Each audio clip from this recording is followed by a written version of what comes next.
They were born into castles, surrounded by servants, silk, and saints, fed by wet nurses, bathed in goat's milk, crowned in prophecy, but they were not free. They could not run, they could not choose. Their days were scripted, their futures sold. They were princes and princesses, but they were also prisoners. This is what it was like to be a royal child in medieval times. Birth, blood, and bad omens. A royal birth was not a private event. It was public, political, and heavily supervised. The birthing room.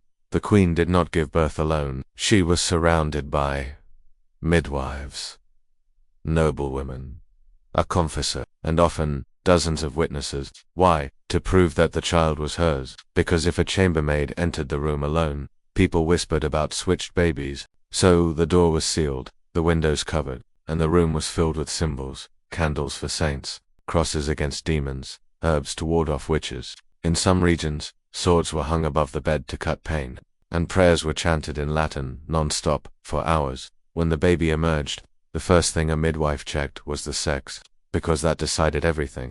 A boy, rejoicing, bells, feasts. A girl, quiet nods, disappointment, silent prayers for the next one.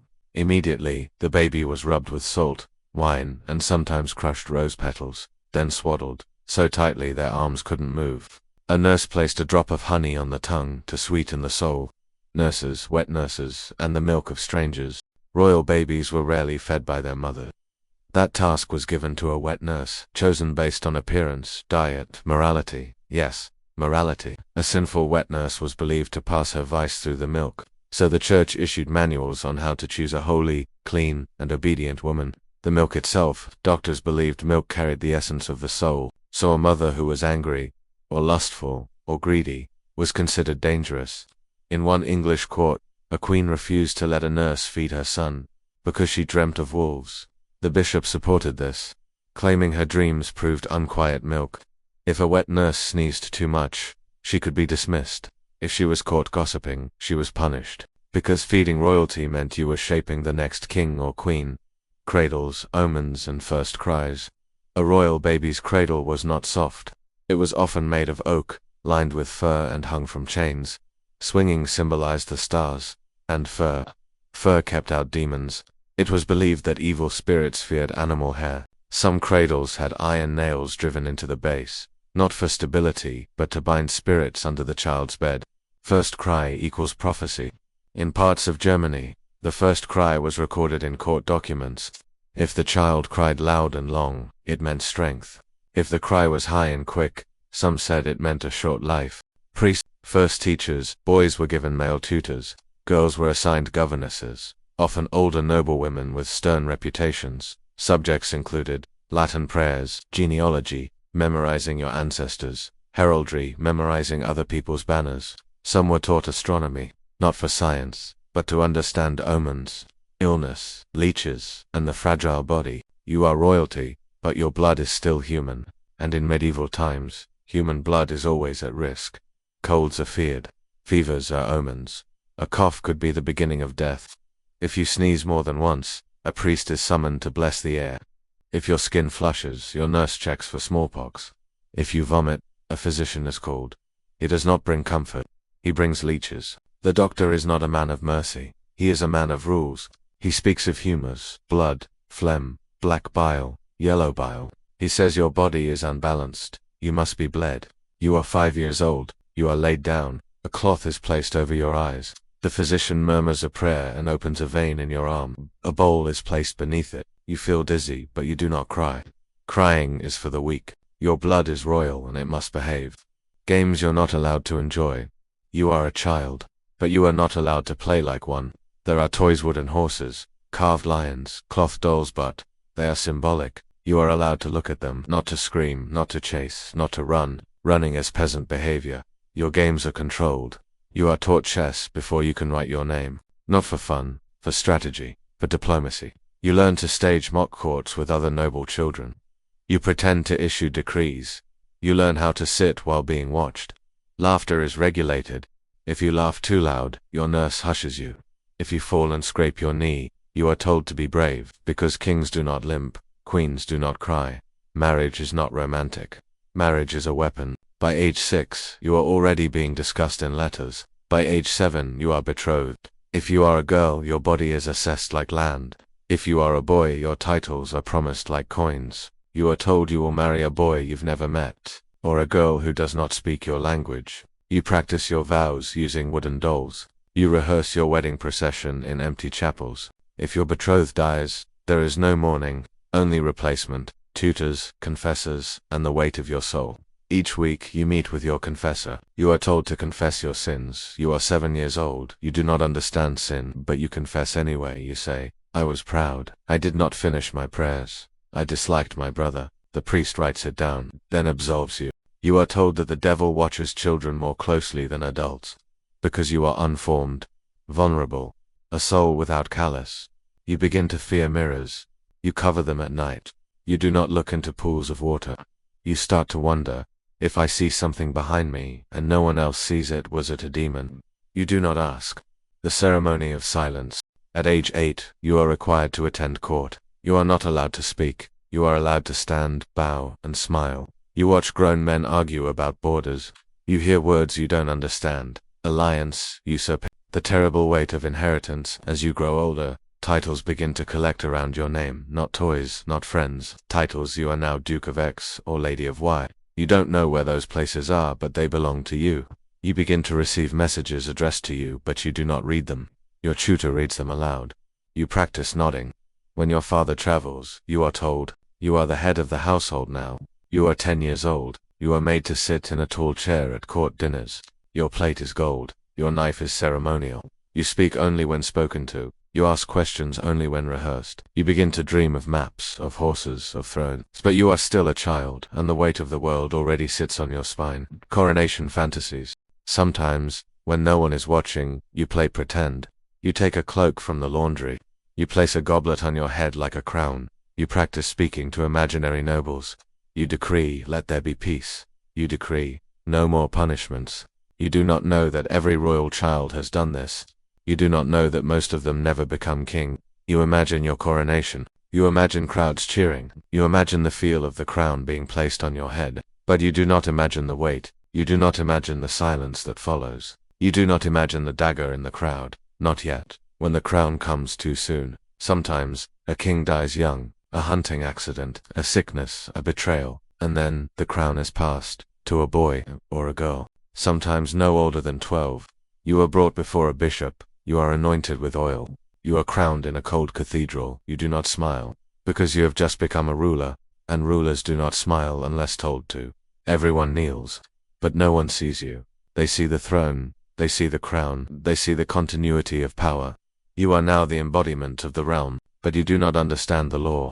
You do not understand coinage. You do not understand war, but you must rule, or others will rule for you, and they will smile when you sleep. Vanishing into a convent or monastery. Not every royal child is meant to marry. Not every royal child is meant to rule. Some are sent away, to a convent, to a monastery, to silence. You are told it is a holy calling. You are told it is an honor, but you are not asked. Your hair is cut, your clothes are burned. You are given a new name. You learn to wake before sunrise. You learn to chant. You learn to kneel. The days pass like clouds, soft, cold, repetitive. You are still royalty, but only on paper. The court forgets your face. The nobles forget your name. Only God remembers you now. The expectations of purity. You are now 12. You have never been alone. You have never changed your own clothes. You have never eaten without someone watching you chew. You are told you are nearly of age, but you are not prepared. Not for what they expect. You are told, a royal child must be pure, but also ready for marriage. A contradiction, wrapped in velvet, whispered in Latin. If you are a girl, your body is watched for signs of womanhood, silently, constantly. A stain on a sheet becomes a royal message. If you are a boy, you are tested for strength, for clarity, for control. You are forbidden from looking at certain books, certain paintings, certain servants. You are told, the devil hides in daydreams, so you stop dreaming. Spying in the nursery. You once thought your nurse loved you, but now you learn she reports your every word. You are never alone. There are servants, and above them stewards, and behind them clerics, and behind them informants. You are watched when you sleep, listened to when you pray. If you complain about your food, it reaches the council.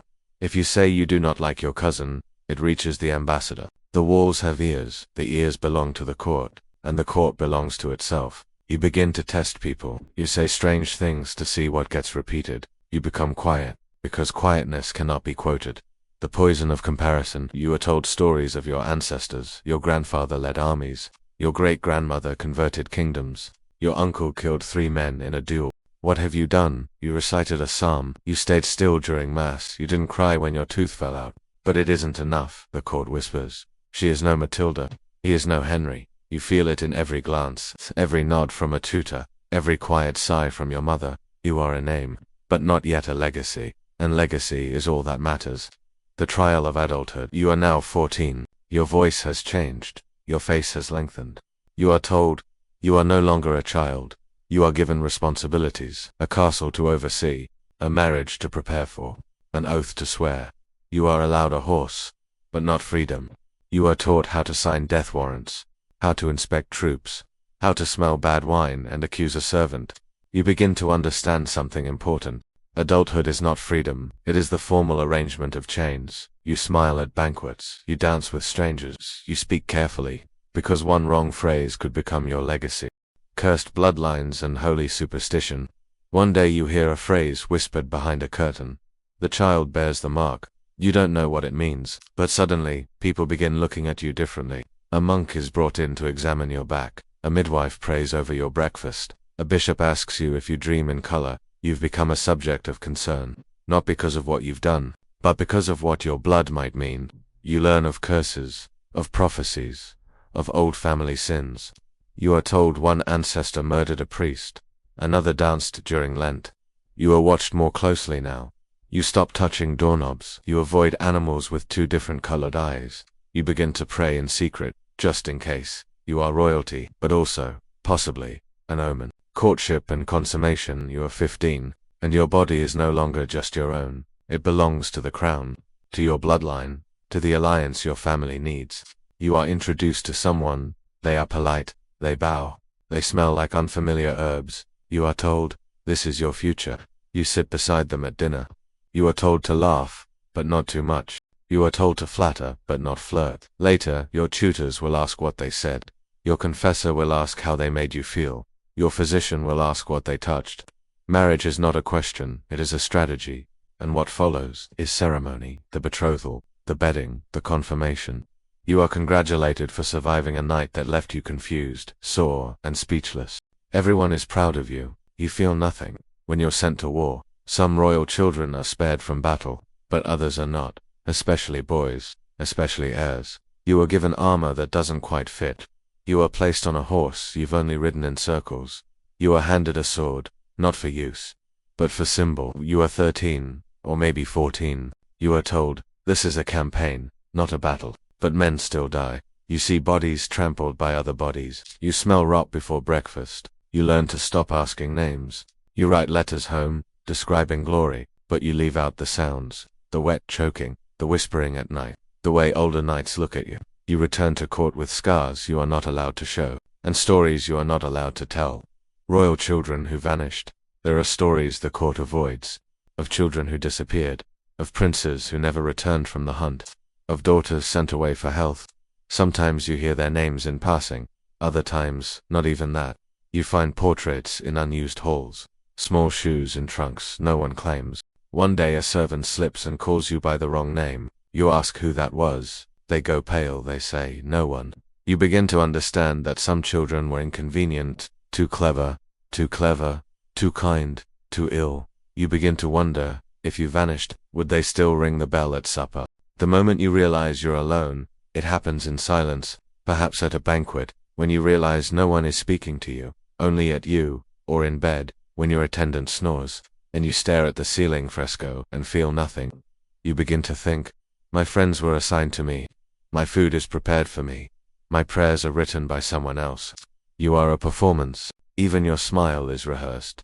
You remember your first toy, a carved lion with one glass eye. You miss it, but you don't know why. You begin to understand that no one really knows you, and no one ever will, because your real self was buried. The moment you were born into power, the coronation you never wanted. One day, the trumpets sound. You are told it is time. Your father is dead, or your mother, or your older brother. You are now the monarch.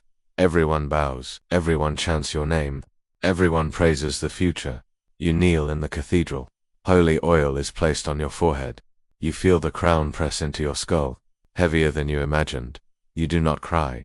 You do not shake, because you've been preparing for this moment since you were 5 years old. And yet, you feel nothing. You are now the ruler of a kingdom, but you were never allowed to be a child.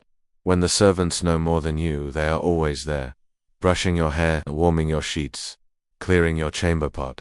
They see everything, and yet, they are invisible. You begin to realize something strange. Your nurse knows more about the court than your tutor. Your page hears more secrets than your confessor. Your groom whispers the truth in stable dust. You listen closely now, not to the nobles, not to the priests, but to the people folding your linens. They know who is sleeping with whom. They know when someone is about to fall from favor. They know where the poison came from. The palace speaks, but only in whispers, and the whisperers wear aprons, not crowns. The festivals you learn to fear, you are dressed in silk, painted with powder. Your smile is rehearsed. It is the feast of Saint Michael, or the Day of the Virgin, or your father's 5th Jubilee. The square is filled with color, puppets, music, laughter. You wave from the balcony, but you learn quickly these are not your celebrations. They are not for joy, they are for control. The people cheer because they are told to. They are fed, for one day, to keep them quiet the rest. You learn to fear festivals, because sometimes, the crowd turns. A rotten cabbage, a shouted insult, a knife hidden in a cake. Celebration is performance, and performance is risk, and you are always center stage. The language of gifts. You receive many gifts: a jeweled dagger from a baron, a painted egg from a foreign queen, a book bound in skin from a bishop. But none of these are really gifts. They are messages. The dagger says, I want your favor. The egg says, I want your land. The book says, I want your soul. You are taught to smile, to thank them, to never open them alone. Sometimes, your mother returns the gift quietly. Sometimes, your father accepts it, but says nothing for weeks. You begin to understand. Every item has weight. Every token is a trap. Even the smallest coin might be laced with expectation. The forbidden rooms of the castle. You are told the castle is yours, but not all of it. There is a locked room beneath the chapel, a spiral stair that ends in a rusted gate, a chamber behind a tapestry with no handle on the inside. You ask questions. Your governess says, that part is for the stewards. Your priest says, that part is for God. Your father says, that part is not your concern. You dream of the doors at night. Sometimes, you sneak. You find bones in the darkness, old dolls nailed to beams, stains that are not wine. You begin to realize, a royal castle is not just made of stone, it is made of secrets, and some of them are still breathing the first time you're asked to lie. It is simple. At first, a noble asks if you like the song he composed. You say yes, even though you do not remember it. You are praised for your diplomacy. Next, a bishop asks if you believe a relic healed your cough. You say yes, even though you do not believe in relics. You are praised for your faith. Later, you are asked what you saw. The night a servant was taken away. You say nothing. You say you were asleep. You are praised for your loyalty. Lying becomes natural, reflexive, expected. And one day, you catch yourself lying to your own reflection, and it smiles back. The art of looking bored. You are taught to listen, but never react. At council meetings, you hear arguments about grain, war, taxes. You are not to show interest. Not yet. At dinner, a duke tells a joke. You laugh once politely, but not too loudly. You learn to sit perfectly still for portraits, to blink rarely, to smile only when it matters. Boredom becomes a shield. It keeps people from reading your thoughts. It hides your fear, your doubt, your boredom. Eventually, the performance becomes habit. You are always calm, always serene. Inside you are screaming, but your face is a mask, built from duty. The warning hidden in legends. You grow up hearing stories of Arthur, of Roland, of kings who slept beneath mountains, of queens who turned into birds. At first they are fairy tales. Later you begin to realize they are warnings. Arthur was betrayed. Roland was sacrificed. The sleeping king returns in blood. The bird queen died alone. You hear the legends repeated in whispers at night, by firelight, by people who will never sit on a throne. The stories are not for fun. They are codes. And you begin to understand them. You are living in one, but you don't know if you're the hero or the cautionary tale. The night of the first assassination attempt, you are 13, or maybe 16. It doesn't matter. The candles go out too soon. You wake to footsteps that don't belong. You call for your steward. He doesn't answer. The dagger misses. Or it doesn't. Maybe it was poison. Maybe a fall down the wrong staircase. Maybe just a shadow with the wrong name. You survive, but something changes. Guards are doubled. Doors are locked. You are told to sleep well, but they watch you too closely. No one speaks of it the next morning, not directly. You receive new gifts, new prayers, and a quiet warning in your mother's eyes. You are never safe, not even in your own bed. The pilgrimage you did not choose. One day you are told you must walk, not ride, not be carried, but walk. To a shrine, to a hill, to a relic of someone long dead. It will build humility. It will bring blessings. It will show the people your piety. The ground is muddy. The prayers are long. The crowds press too close. You are exhausted. Your feet bleed. You touch a piece of wood said to be from the true cross. It smells of salt and oil and dust. You pretend to weep. You are told you are very holy. But something strange happens. You start to believe. Or maybe not. Maybe belief is just another performance. One you've become very good at. When you're forced to condemn a friend, the court is uneasy. A rumor spreads. One of your companions spoke out of turn, questioned the wrong bishop, looked at the wrong book. You are told to distance yourself. You are told to be firm. You say you never knew them well. You say you're shocked. You sign the letter that sends them away. You are praised for your discernment. But later you find a token they gave you. A small carving, a ribbon, a half-finished poem, and you realize your friendships are disposable, your affections, evidence. You whisper their name into your pillow that night, once, and never again. The ceremony you cannot escape. There is always another ceremony, a christening, a wedding, a funeral. You stand for hours in stiff garments, reciting Latin you barely understand. The air smells like melted wax and old incense. You are never allowed to cough, or yawn, or twitch. One mistake will be seen as a symbol, as weakness, as rebellion. Even your posture is political. The bishop speaks, the candles flicker. Someone weeps nearby. You do not know whose funeral it is. Or perhaps you do. Either way, you are not allowed to cry. The court watches you, waiting to see what grief looks like, on a royal face. The inheritance of ghosts. You inherit more than land. You inherit old grudges, ancient oaths, curses whispered into tombs. There is an uncle no one mentions, a cousin who vanished into exile, a brother buried too soon, without explanation. You walk through corridors lined with portraits. Eyes follow you. Mouths are closed tight. Every name in your lineage comes with weight. One betrayed a king, one murdered a lover, one tried to crown himself too soon. You wear their ring now. It doesn't fit. You dream of them. And sometimes, you wake with their words in your mouth. You don't know if they were warning you, or becoming you. The day you wish you were a peasant, it comes quietly. Maybe you're watching children play outside the castle gates, mud-streaked, laughing, free, no tutors, no tapestries, no genealogy lessons. You see a girl chase a chicken, barefoot and shrieking. No etiquette, no responsibility. And for one brief second, you want it. Not forever. Just a single day. A moment. To be unknown, unwatched, unremarkable. But you cannot say this aloud. Even thinking it feels like treason. So you nod politely as someone recites your destiny again. The secret that was buried with you. Every royal child carries a secret. A name they once used in play. A note they burned before it was read. A moment that would ruin everything. If known, yours might be harmless. Or it might not be. You whisper it into the hollow of a tree. Into the gaps between the castle stones. Into the folds of your own pillow. You never tell a soul. Not truly. And yet, someone always knows. A servant who saw too much. A sibling who guessed too well. One day, that secret will be written down, by someone who never met you, and historians will argue about it for centuries. But they'll never know the real version, because you took it with you and you left. No witnesses. The crown that finally breaks you, you sit on the throne, the real one, not the toy you played with at 7, not the wooden replica in your tutor's chamber. The stone is cold beneath you, the metal is heavy on your brow. People cheer, chant, weep. You are king or queen or emperor, but you don't feel it. Because by the time you reached this throne, you had already lost everything that made you human. Your childhood, your honesty, your fear, your hope. You have mastered every performance. But the child who once looked at sunlight through stained glass is gone. All that's left is the crown, and the silence that follows. When the cheering ends, so now you know what it was like to be a royal child in medieval times. It was not velvet and jewels. It was not feasts and parades. It was silence, pressure, surveillance. It was a cage made of gold, locked from the outside, but also from within. The world remembers their names, their titles, their legacies, but it forgets they were children. They once feared the dark. They once believed in wishes.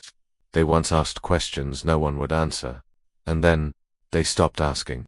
Centuries later, we read their letters. We visit their portraits. We walk through the castles where they were both worshipped and watched, and sometimes, if the light hits just right through a stained glass window, you might feel them still waiting to be seen as something more than a crown.